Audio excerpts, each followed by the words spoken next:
믿을 수 없는 일이 벌어졌습니다. 복지 천국이라 불리는 스웨덴에서 아무도 해주지 못한 걸 한국의 한 병원에서 단 몇 시간 만에 해냈거든요.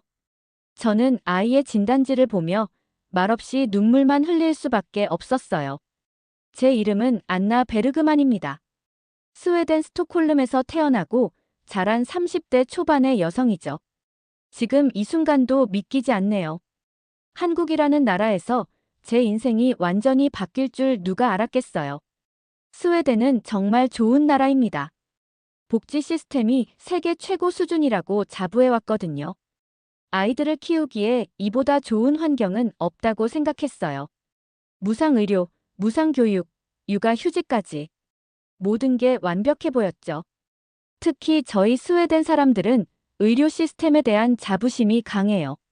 세계에서 가장 평등하고 체계적인 의료 서비스를 제공한다고 믿어왔거든요. 저 역시 그 시스템을 전적으로 신뢰했어요. 다른 나라 의료는 비교할 수 없을 거라고 생각했죠. 하지만 제가 틀렸습니다. 아니, 완전히 틀렸어요. 스웨덴의 의료 시스템을 맹신했던 제가 바보였죠. 1년 반이라는 시간을 허비했어요. 제 딸 에밀리아가 가장 소중한 시기를 놓칠 뻔했다고요. 한국에 와서야 알았습니다. 진짜 의료란 무엇인지를요. 기술도 중요하지만 그보다 더 중요한 건 사람의 마음이라는 걸 말이에요. 한국의 의료진들은 제게 그걸 보여줬습니다. 시스템보다 중요한 건 환자를 바라보는 따뜻한 시선이었어요. 지금부터 제가 겪은 믿기 힘든 이야기를 들려드릴게요. 어떻게 한 엄마가 절망의 끝에서 희망을 찾게 되었는지, 그리고 왜 한국이 제게 두 번째 고향이 되었는지를요. 이 이야기는 실화입니다. 제가 직접 겪은 일이에요. 저는 스톡홀름에서 아동심리 상담사로 일하고 있어요. 아이들의 마음을 들여다보고 치유하는 일이 제 천직이라고 생각했거든요. 스웨덴 대학에서 심리학을 전공하고 아동 발달 전문 석사까지 취득했습니다. 결혼은 했었지만 지금은 혼자예요. 딸 에밀리아와 단둘이 살고 있죠. 에밀리아는 올해 5살이 되었어요. 제 인생의 전부이자 유일한 희망이었습니다. 아니, 지금도 그래요. 스웨덴에서 홀로 아이를 키운다는 건 그리 어려운 일이 아니에요. 정부 지원이 충분하거든요. 육아 수당부터 시작해서 주거비 지원, 의료비는 당연히 무료죠. 스웨덴의 복지 시스템을 누구보다 신뢰했어요. 제가 일하는 상담센터에서도 다양한 케이스를 접했어요. 발달 지연이나 정서적 문제를 가진 아이들을 많이 만났거든요. 그래서 아동 발달에 대한 전문 지식도 상당했다고 자부했어요. 각종 심리 평가 도구들도 잘 알고 있었고요. 제가 아동 심리 전문가다 보니까 다른 엄마들보다 아이 발달에 더 민감했어요. 에밀리아의 작은 변화도 놓치지 않으려고 했죠. 그런데 그게 오히려 독이 되었을지도 모르겠어요. 너무 전문가적 시각으로만 바라봤던 건 아닌가 싶거든요. 한국에 대해서는 솔직히 잘 몰랐습니다. TV에서 본 한류 드라마 정도. 기술이 발달한 나라라는 건 알았지만 정많은 동양 문화라는 편견도 있었어요. 의료기술은 좋을지 몰라도 우리나라처럼 체계적이지는 않을 거라고 생각했거든요. 스웨덴 의료 시스템에 대한 제 믿음은 확고했어요. 세계에서 가장 선진적이고 과학적인 의료 서비스를 받을 수 있다고 생각했거든요. 특히 아동 발달 분야에서는 스웨덴이 최고라고 여겼죠. 동료들도 모두 그렇게 생각했어요. 그런 제가 어떻게 한국까지 오게 되었을까요? 그 이야기를 지금부터 시작해 보겠습니다. 에밀리아의 변화는 서서히 나타났어요. 처음에는 단순한 개성이라고 생각했거든요. 다른 아이들보다 조금 조용하고 혼자 노는 걸 좋아하는구나 했죠. 그런데 점점 이상해지기 시작했어요. 3살이 넘어서도 말을 거의 안 하더라고요. 엄마라는 말도 제대로 못했어요. 다른 아이들은 벌써 문장으로 이야기하는데 에밀리아는 여전히 옹알이 수준이었죠. 어린이집 선생님들도 처음에는 아직 어리니까요라고 하셨어요. 하지만 시간이 지날수록 걱정스러운 표정을 감추지 못하시더라고요. 다른 아이들과 어울리지 못하고 혼자만 있으려고 한다는 거예요. 더 심각한 건 갑작스러운 공격성이었어요. 어린이집에서 연락이 왔어요. 에밀리아가 다른 아이들을 때리고 물었다는 거예요. 선생님들도 어떻게 해야 할지 모르겠다고 하더라고요. 이런 행동이 점점 빈번해졌거든요. 집에서도 마찬가지였어요. 갑자기 소리를 지르면서 물건을 집어던지곤 했어요. 제가 달래려고 하면 더 심하게 울부짖었죠. 이런 일이 하루에도 몇 번씩 반복되었어요. 저는 정말 무력감을 느꼈어요. 제 전문 지식으로는 이해할 수 없었어요. 아동 심리학을 전공했는데 제 딸의 행동을 설명할 수가 없더라고요. 교과서에서 배운 것들과는 다른 양상이었거든요. 오히려 전문가라는 게 부담이 되기 시작했어요. 불안해진 저는 바로 소아과에 갔습니다. 스웨덴의 의료 시스템은 1차 진료부터 시작해요. 동네 보건소 같은 곳에서 먼저 진료를 받아야 하죠. 의사 선생님은 에밀리아를 잠깐 보더니 이렇게 말했어요. 아직 어리니까 좀 더 지켜보죠. 아이들마다 발달 속도가 다르거든요. 기다려보자는 말이었어요. 전문의 진료가 필요하다면 몇 달 후에 의뢰서를 써주겠다고 했죠. 몇 달이요? 제 딸이 이렇게 힘들어하는데 몇 달을 더 기다리라고요. 그때부터 악몽이 시작되었습니다. 몇 달을 기다렸지만 에밀리아의 상태는 더 악화되었어요. 언어 발달은 멈춘 상태였고 공격성은 더 심해졌죠. 어린이집에서는 결국 에밀리아를 받을 수 없다고 통보했어요. 다른 아이들의 안전을 위해서 어쩔 수 없어요. 원장 선생님의 말이 제 가슴을 찔렀어요. 제 딸이 문제아 취급을 받고 있다는 현실을 받아들이기 힘들었거든요. 더군다나 저는 아동심리 전문가인데 제 아이 하나 제대로 돌보지 못한다는 자책감이 들었어요. 드디어 전문의 진료 순서가 왔어요. 하지만 또 기다려야 한다는 거예요. 스웨덴의 아동정신과는 대기 환자가 너무 많다고 했어요. 최소 6개월은 더 기다려야 한다고 하더라고요. 믿을 수가 없었어요. 6개월이면 에밀리아가 6살이 돼요. 그때까지 기다리라고요? 제가 간절히 호소했지만 담당자는 냉담했어요. 규정이니까 어쩔 수 없다는 식이었죠. 응급 상황이 아니면 순서대로 기다려야 한다고 했어요. 제 딸의 고통은 응급 상황이 아니라는 거죠. 저는 정말 절망적이었어요. 제가 아동심리 전문가인데도 이런 대우를 받는다면 일반 부모들은 얼마나 더 힘들까 싶었죠. 스웨덴의 완벽한 의료 시스템이라는 게 이런 거였나요? 사람보다 시스템이 우선인 곳이었어요. 그러던 중 한국인 친구 수진을 만났어요. 수진은 스톡홀름에서 연구원으로 일하고 있었거든요. 우연히 카페에서 마주쳤는데 에밀리아가 또 울음을 터뜨렸어요. 수진이 도와주려고 다가왔죠. 에밀리아 이야기를 했더니 수진이 깜짝 놀라더라고요. 한국에서는 이런 경우 바로 검사받을 수 있어요. 정말 빠르고 정확하거든요. 제 조카도 비슷한 증상이 있었는데 한 달 만에 모든 검사가 끝났어요. 수진의 말이 계속 머릿속에 맴돌았어요. 하지만 한국까지 가서 진료받는다는 건 말이 안 되잖아요. 언어도 안 통하는데 어떻게 하겠어요. 비용도 만만치 않을 테고요. 그런데 운명처럼 기회가 왔어요. 제가 다니는 회사에서 아시아 지역 연수 프로그램이 있다고 하더라고요. 서울에서 2주간 진행되는 국제 아동 심리학 컨퍼런스였어요.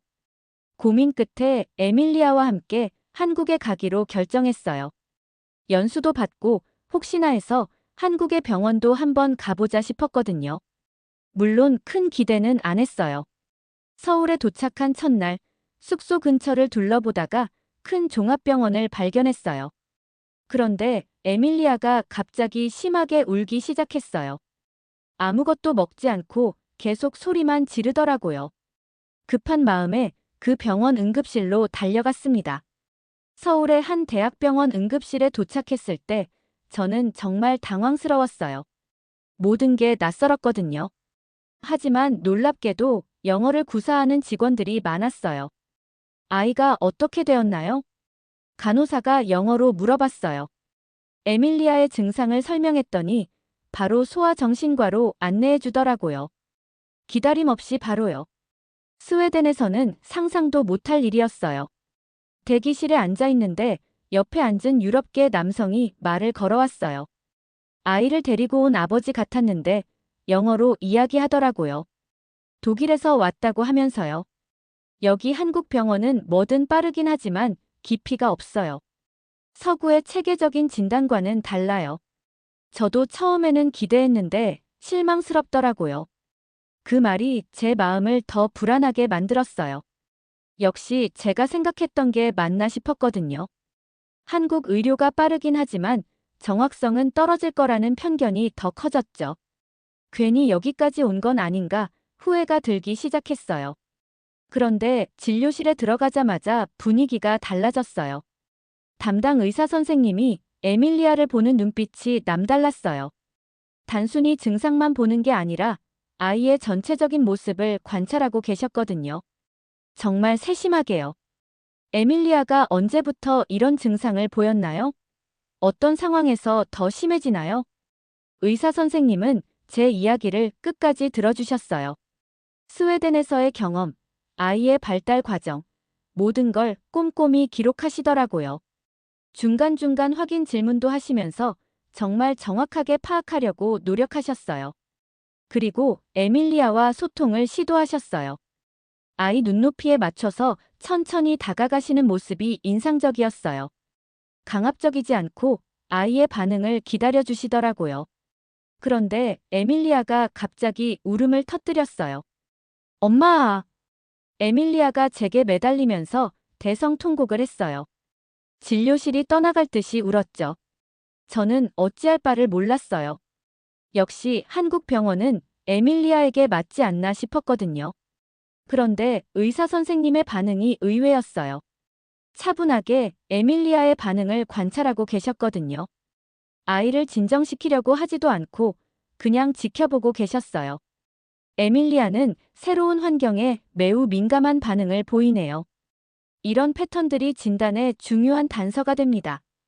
의사 선생님은 에밀리아의 울음조차도 의미 있는 정보로 받아들이고 계셨어요. 정확한 진단을 위해 몇 가지 검사가 필요해요. 한국에 얼마나 계실 예정인가요? 의사 선생님이 물어보셨어요. 2주 정도 있을 거라고 했더니 그 기간 안에 모든 검사를 마칠 수 있다고 하시더라고요. 스웨덴에서는 몇 달을 기다려야 하는 검사들을요. 다음 날부터 검사가 시작되었어요. 인지능력 평가, 발달 평가, 그리고 자폐증 진단을 위한 전문 도구들까지 ADOS라는 검사도 받았어요. 자폐증 진단 관찰 스케줄이라고 하더라고요. 놀라운 건 모든 검사가 체계적으로 진행되었다는 거예요. 각 검사마다 전문가들이 따로 있었고 아이의 상태를 세심하게 관찰했어요. 에밀리아도 처음엔 낯설어했지만 점점 검사에 적응해갔죠. 특히 감각통합 검사를 받을 때였어요. 에밀리아가 특정 소리에 매우 민감하게 반응한다는 걸 발견했거든요. 스웨덴에서는 단순히 예민한 아이라고만 생각했는데 이것도 중요한 진단 근거가 된다고 하시더라고요. 검사 과정에서 만난 다른 한국 부모들의 모습도 인상 깊었어요. 서로 격려하고 정보를 나누는 모습이 따뜻했거든요. 어떤 어머니는 제게 이렇게 말했어요. 처음에는 무섭고 막막했는데 여기 의료진들이 정말 잘해주세요. 우리 아이도 많이 좋아졌어요. 지금은 일반 학교도 잘 다니고 있거든요. 그 말이 제게 큰 위로가 되었어요. 혼자가 아니라는 느낌이 들었거든요. 같은 고민을 하는 부모들이 이렇게 많다는 것도 알게 되었고요. 병원에는 다국어 서비스도 잘 되어 있었어요. 전문 통역사가 상주하고 있어서 복잡한 의료 용어도 정확하게 번역해 주시더라고요. 덕분에 의사소통에 문제가 없었어요. 3일째 되는 날 모든 검사 결과가 나왔어요. 의사 선생님이 저를 따로 불러서 결과를 설명해 주셨어요. 상세한 검사 결과지를 보여주시면서요. 에밀리아는 자폐 스펙트럼 장애 초기 단계로 진단됩니다. 하지만 지금 시작하면 충분히 호전될 수 있어요. 자폐 스펙트럼 장애.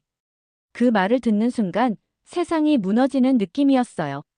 제가 아동 심리 전문가면서도 제 딸의 상태를 제대로 파악하지 못했다는 죄책감이 밀려왔거든요. 하지만 의사 선생님의 다음 말이 저를 붙잡아 주었어요. 지금 시작하면 희망이 있습니다. 에밀리아는 아직 어리고 적절한 치료를 받으면 일반 아이들과 큰 차이 없이 성장할 수 있어요. 그 순간 저는 무너져 내렸어요. 안도감과 죄책감, 희망과 절망이 한꺼번에 밀려오면서 눈물이 멈추지 않았어요. 진단을 받은 후 치료 계획을 세우기 시작했어요. 놀랍게도 한국에서는 에밀리아 같은 아이들을 위한 프로그램이 매우 체계적으로 구성되어 있었어요. 언어치료, 행동치료, 감각통합치료까지. 각 분야별 전문가들이 팀을 이뤄서 에밀리아를 담당해 주셨어요. 스웨덴에서는 상상도 못할 일이었죠. 이렇게 여러 전문가가 한 아이를 위해 협력하는 모습을 본 적이 없었어요. 치료를 받으면서 에밀리아에게 조금씩 변화가 보이기 시작했어요. 처음에는 치료실에 들어가기도 싫어했는데 점점 적응해 가더라고요. 선생님들이 에밀리아의 관심사를 파악해서 치료에 활용하셨거든요. 에밀리아는 색깔 있는 블록을 좋아했는데 언어치료사 선생님이 그걸 활용해서 소통을 시도하셨어요. 빨간색, 파란색 하면서 색깔 이름을 반복해서 들려주시더라고요. 제일 놀라운 건 언어치료였어요. 한국어를 전혀 모르는 에밀리아를 위해 영어로 치료를 진행해 주셨어요. 그것도 에밀리아의 수준에 맞춰서요. 선생님이 스웨덴 문화에 대해서도 공부해 오셔서 에밀리아가 친숙해할 만한 소재들을 활용하셨거든요. 마마 엄마. 치료 일주일 만에 에밀리아가 처음으로 명확하게 엄마라고 불렀어요. 물론 한국어로요. 그 순간 저는 또 울고 말았어요. 1년 넘게 기다려온 그 한마디였거든요. 병원 직원들과의 소통도 점점 편해졌어요. 처음에는 언어 장벽 때문에 걱정했는데 모든 직원들이 친절하게 도와주셨어요. 통역 서비스도 있었고 영어 가능한 직원들도 많았거든요. 무엇보다 제가 치료 과정에 직접 참여할 수 있다는 게 좋았어요. 스웨덴에서는 전문가들이 알아서 하니까 기다리라는 시기였는데 한국에서는 부모도 치료팀의 일원으로 여겨주셨어요. 집에서도 이렇게 해보세요. 에밀리아가 관심 보이는 것들을 활용해서 소통을 시도해 보시고요. 매일 치료 후에는 피드백 시간이 있었어요. 오늘 에밀리아가 어떤 반응을 보였는지, 집에서 어떻게 연기할 수 있는지 자세히 알려주셨거든요. 이런 세심한 관리는 정말 감동적이었어요. 2주차가 되니까 에밀리아의 눈빛이 달라져 있었어요. 예전보다 훨씬 밝아졌고 저와의 아이 컨택도 늘어났어요. 무엇보다 웃음이 많아졌죠. 치료실에서도 선생님들과 즐겁게 활동하는 모습을 보였어요. 한국에서의 마지막 날 의사 선생님이 말씀하셨어요. 에밀리아는 정말 많이 좋아졌어요.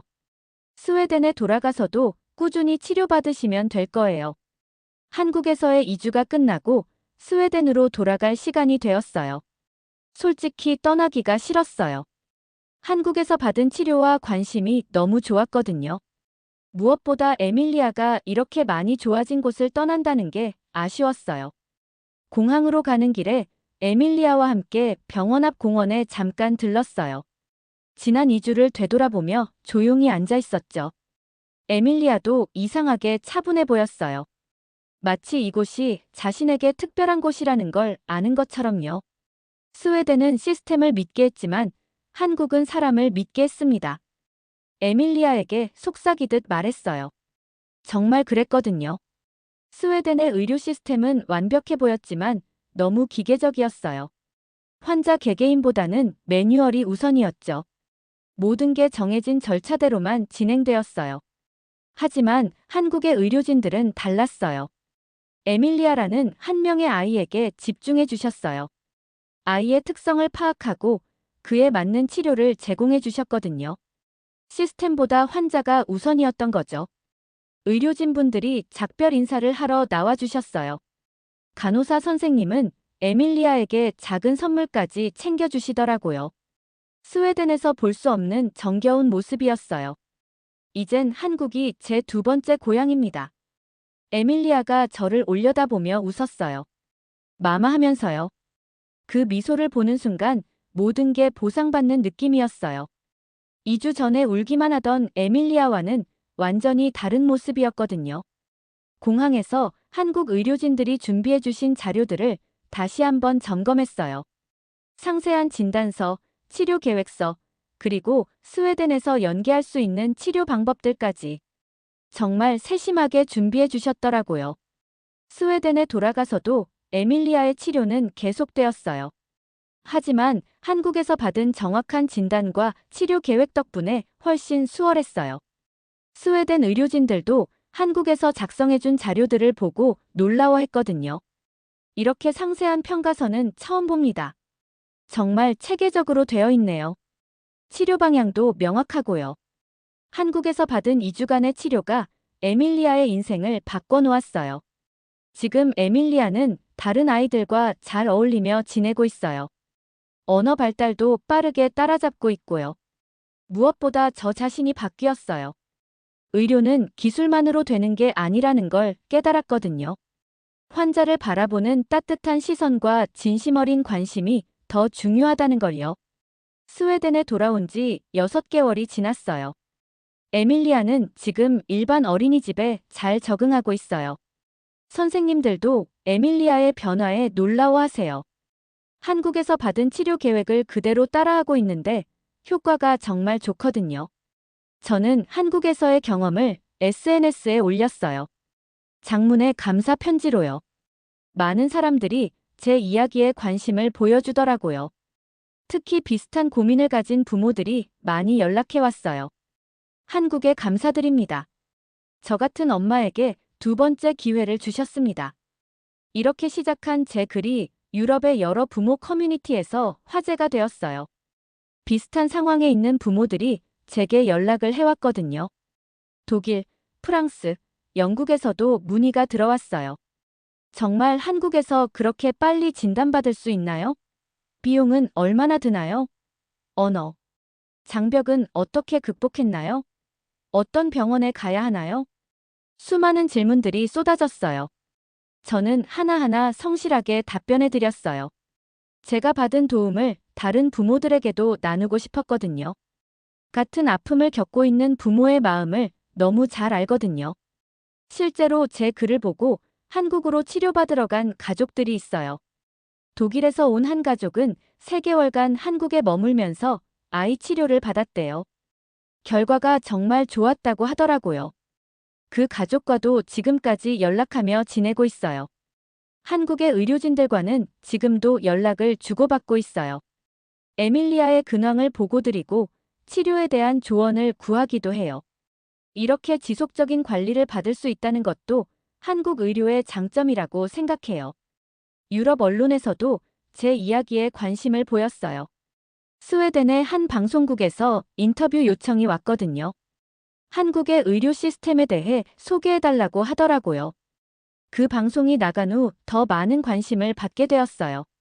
한국은 빠르고 정확할 뿐만 아니라 따뜻합니다. 환자 중심의 의료를 실현하고 있어요. 제가 전할 수 있는 메시지는 이거예요. 국경을 넘나드는 의료 서비스의 가능성, 그리고 진정한 치료란 무엇인지에 대한 것들이요. 많은 유럽 가족들이 한국 의료에 대한 인식을 바꾸게 되었대요. 지금 이 순간에도 어딘가에서는 저와 같은 고민을 하는 부모들이 있을 거예요. 아이의 발달이 걱정되지만 어디서 도움을 받아야 할지 모르는 부모들 말이에요. 한국의 의료진들이 제게 해준 말이 있어요. 치료의 늦은 때란 없다는 거였어요. 중요한 건 정확한 진단과 적절한 치료를 받는 것이라고 하셨거든요. 만약 여러분이 저와 비슷한 상황에 있다면 선입견을 버리고 다양한 가능성을 열어두세요. 한국의 의료 수준은 정말 세계 최고예요. 이건 제가 직접 경험해본 진실이거든요. 물론 언어와 문화의 차이는 있어요. 하지만 그런 어려움을 극복할 만큼 얻는 게 많아요. 무엇보다 아이를 위한 부모의 마음이라면 못할 게 없잖아요. 에밀리아는 지금 7살이 되었어요. 학교 생활도 잘하고 있고 친구들도 많이 사귀었어요. 한국어도 조금씩 배우고 있어요. 언젠가 한국에 다시 가고 싶다고 하거든요. 한국의 의료, 당신이 직접 경험해보면 생각이 달라질 겁니다. 이건 과장이 아니에요. 제가 몸소 체험한 이야기거든요. 기술도 중요하지만 환자를 대하는 마음가짐이 얼마나 중요한지 한국에서 배웠어요. 여러분도 이 영상을 보시면서 뭔가 느끼는 바가 있으셨으면 좋겠어요. 좋아요와 구독 버튼을 눌러주시고 댓글로 여러분의 경험도 나눠주세요. 이 감동적인 이야기는 실화입니다. 지금도 한국의 어딘가에서는 세계 각국에서 온 환자들을 위해 최선을 다하는 의료진들이 있어요. 그분들의 노고에 다시 한번 감사드려요. 한국이 제게 준 선물은 단순히 에밀리아의 치료만이 아니었어요. 진정한 의료가 무엇인지, 사람에 대한 사랑이 얼마나 큰 힘을 가지는지 깨닫게 해주었거든요. 여러분도 언젠가 한국의 따뜻한 의료 서비스를 경험해 보시길 바라요. 이 영상이 마음에 드셨다면 좋아요와 구독 부탁드립니다. 여러분의 응원이 더 많은 이야기를 나눌 수 있는 힘이 됩니다. 내일 더 감동적인 이야기로 찾아뵙겠습니다. 감사합니다.